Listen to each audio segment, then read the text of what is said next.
Hi everyone, welcome back to my channel, Anna Morphides with Mindy Hearts Counseling, and today's video is going to be all about Neville Goddard's teachings and what it actually means to be living in the end state of your desires, your dreams, whatever it is that you want to achieve in this lifetime, in this part of your life right now.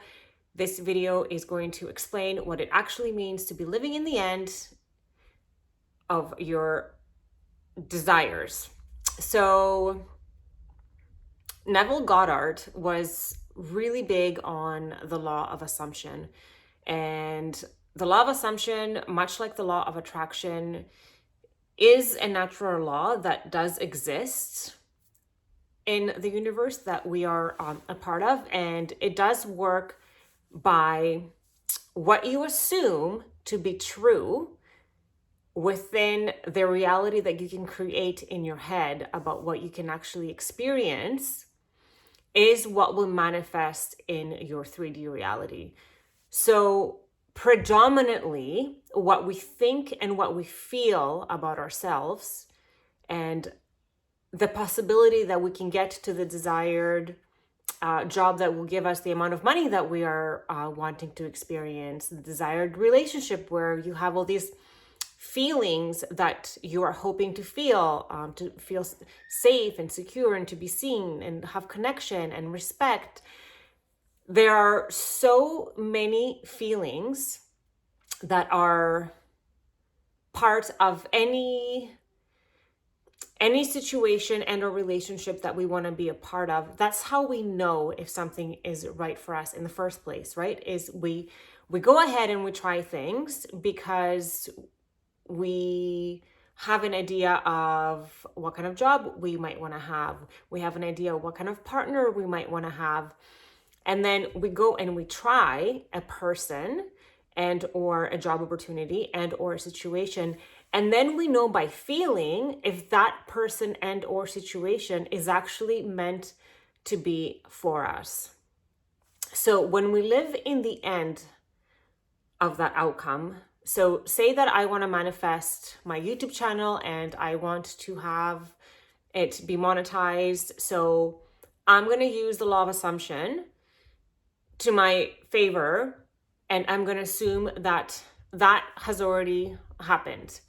It's already here, and I'm going to immerse myself in the feeling of how that would be like. So if I had over 1 million subscribers and I was monetizing my YouTube channel, I would feel happy, joyful, secure. I would feel successful.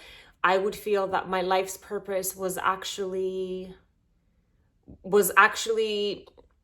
not reciprocated by the universe, but yeah, the energy exchange, that whatever it is that I'm giving here is being reciprocated by the universe. And it's like a validation of what it is that I'm doing is actually right for me. So I'm going to live in the end of that experience, and I'm going to assume that it has already happened. It is already here. So that is what we can control. But what we cannot control is the amount of time that it's going to take to get there. We don't know the way that we will have to take to get there, to the desired relationship, to the desired amount of money, to that successful job, or if you're an entrepreneur, like the one that's going to be your breakthrough. We don't know what it is going to be that is going to bring us to that desired outcome. What we can control is what we want to feel and who we want to be, and embody that presence, embody that person. So you walk around and you feel like you already have all that it is that you dream of. And of course, it's natural to have thoughts such as, is this actually right for me? Why hasn't it happened yet? Why is it taking so long? Why am I feeling this way? It's so natural to have these feelings because honestly, we oscillate as human beings all the time. And that's why Buddha says if we can manage to be happy 50% of the time, then we're winning in the game of life, because we are constantly transmuting challenging emotions that come up. So our job is to make sure that we continue to stay happy and grateful and present and mindful and joyful. That's our job, is to be happy and grateful no matter what comes throughout that path, in order to have that desired end state manifest into 3D reality. Abraham Hicks is actually really big on that. Highlighting that our job is, while we pursue, we never chase, we pursue, while we pursue that relationship, while we pursue that job that's going to give us the financial freedom, while we pursue our dreams, is to stay happy predominantly, right? Like if you can do it more than 50% of the time, because energy goes where thought flows. So if our thoughts are more than 50% joyful, then the energy is going to shift to that more joyful way of feeling and being, and it's going to bring us more experiences of feeling joyful. So our job is to live in the end, embody that feeling, assume that we already have it, because why would we, if we have the power to assume that I can have it or not, why would we assume that we can't have it? We're doing ourselves a disservice. That's not the way that we would speak perhaps to a loved friend or our lover or our children, because we would say to them, no, of course you can have anything that you can dream of, you can achieve. Albert Einstein, anything that you can dream of, you can, if you can imagine it, you can achieve it. This is 1,000% true. So I took some notes because I didn't want to forget certain things about living in the end concept.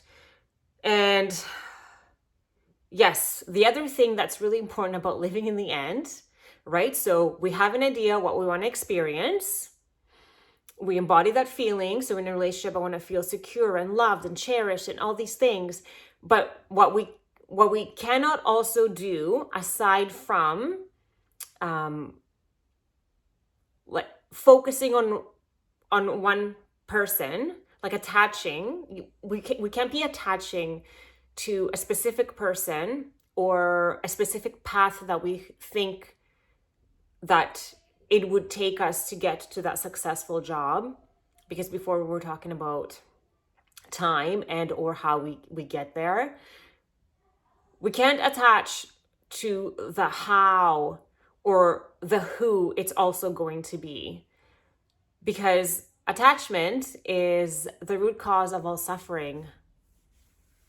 When we attach to a certain person or a certain way or a certain timeline or a certain anything, again, we're not being fully in the present moment. We're not accepting what actually is taking place right now that is meant to be for us. If someone is not meant to be for us, accepting that and not attaching to that person is the biggest gift that we can give to ourselves. Because why would we suffer when we know that if we allow this person to naturally just not be for us and fall away, that then we're going to create the room for something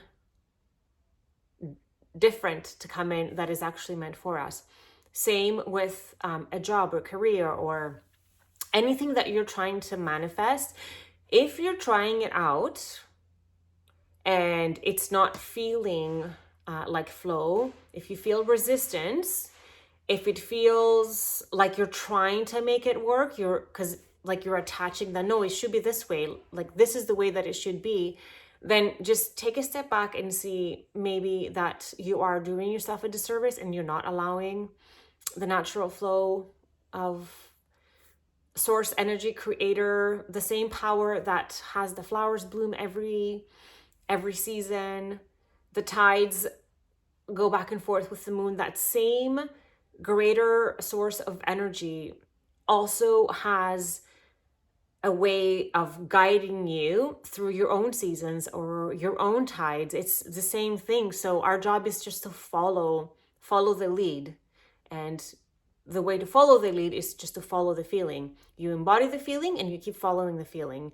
And because our predominant emotions are joy, anger, sadness, fear, disgust, it only makes sense that we're constantly going to be transmuting the negative emotions back into the positive so we can stay in more positive notes, so then we can attract more positive things in our life and continue to pursue our goals. That's the other thing too. It's great to have a vision, and it's great to live in the end and embody that feeling of our desires, and then we take action. So if it's to manifest a specific job, then working on a resume or doing the volunteer work or whatever it is that you need to put into that, with the knowing that it's all going to come back to you. You're going to receive it all, because abundance comes also in many ways, shapes, and form. It's not just always money. If I think about my life and how it has led me to today, I have given myself selflessly in so many situations, but now it's time that it has been returned back to me, and it's allowing me to open up these doors for myself to keep going to the end result of what I want to achieve. And I try so hard every day to stay happy and grateful. And let me tell you, some days it's really, really hard, because life is meant to be more challenging than it is easy. So don't lose focus of what it is that you want to experience. Don't lose focus of what it is that you want to have. Assume that it's already yours. Know that you can have it. Embody that person that has those things that you want in the end, and just follow the path and do the work. And when it comes to a relationship, do the work within yourself. If you want to feel certain things about yourself, if you want to feel certain things in a relationship that you have not already have felt, do the work for yourself. Give yourself all the love, all the affirmations. Tell yourself anything that you want to hear and experience from a person. Give it to yourself, and I guarantee you it will come back and meet you. And sometimes even that, it's not in the way that you have imagined it to be, but just allow the process. Trust in the process. That's what surrendering means. Trust in the process of what is meant for you, and you will always know by feeling. So, and all the great teachers talk about, it's the feeling that will get you to where you want to be. Dwayne Wire, Deepak Chopra, Louise Hay, Dolores Cannon, Abraham Hicks, we already talked about them, Joe Dispenza. They all talk about the same thing. The feeling is what will bring your desired outcome of your relationship, your job, the abundance in your job, is the feeling of security, knowing it's going to be there, happiness, joyful, gratitude. Like, embody the feeling of that person that has all those things, because feelings is what manifests reality. Feelings are created from emotions, and emotions are energy in motion, and the energy in motion around you is your aura, is your vibration. That is what the law of attraction uses to bring in just exactly that you are. So if you are someone that wants to achieve something, but you keep saying, why is it not here yet? Why has it not happened? If that's your predominant talk, then you're going to stay in that vibration. But yes, you can have these thoughts, but then just keep thinking, okay, what am I missing? What do I need to do here? Okay, I need to have more trust. I need to have more faith. I need to surrender more. I need to love myself more. I need to have more fun. What is it that you need in this moment to change your predominant vibration from wanting to maybe give up or lose hope to complete opposite, and then keep going? And I swear to you, the universe will match all that you are and all the work that you are doing. It's just all about the work. If you liked anything about this video, please give it a thumbs up. If you haven't subscribed already, please, I would love it. Yeah, and if you have any questions, comments, concerns, any topics that you wanted me to discuss, I'll be more than happy to do that. Happy springtime, everyone. Enjoy your life every day, because we also don't know for how long we're going to have it. And even though it's so challenging, it is always within our hands to transmute any experience back to joy. That's our superpower. So grateful for you, and I'll see you next time.